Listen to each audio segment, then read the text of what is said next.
भए आमा आऊ न आऊ भन्छन् मलाई त्यो चर्चमा गएर बस्नु मन लागेन भाइ चर्चमा गएर आफ्नो मन इच्छा हो नि लागेन बालखादेखि गइएन अब मर्ने बेलामा न यो कानला पनि न कानला माथि भइँदैन लु भन त भइन्छ न यता हुन्छ न उता हुन्छ एउटै धर्ममा जान्दैउ न मलाई दुईटा धर्म नगर भन्छु साइलो छोरो जेठो छोरो रिसाउँछन् कान्छो गएको छैन यसलाई कुरेर बसिरहेको छु आमाले सकिँदैन भन्दैन अस्तिको दिन 3 पाउँछु छोरो हालिदिँदैन खालि टेलरमा अनि टेलरमा छोरीसँग दुःख पोखेको क्या भाइ सबै थोक पाइन्छ दुःख पोख्ने ठाउँ पाइँदैन अनि अब आउँदैन उनीहरूकै बिच उनीहरूकै गल्छ हो कि उनीहरूकै बस्छ उनीहरूकै बाख्रा ज्वाइँ जान्छन् यो पनि आउँदिन अर्की पनि कहिले काहीँ दसैँ तिहार यसो चाडबाड आउलान्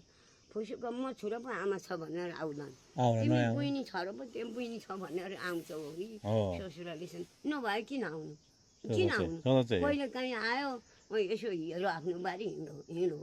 अनि कहाँ छ आफ्नो मन परेको उहीँ बस्यो मन परेको ठाउँमा बस्ने हो नि त स्वाद कहाँ लाग्छ ती कहाँ मन आफ्नो मन दिलले जहाँ हान्छ त्यहीँ बस्ने हो त्यहीँ बस्ने हो मलाई यहीँ खायो अब यहीँ डोलीमा हालेर ल्याएर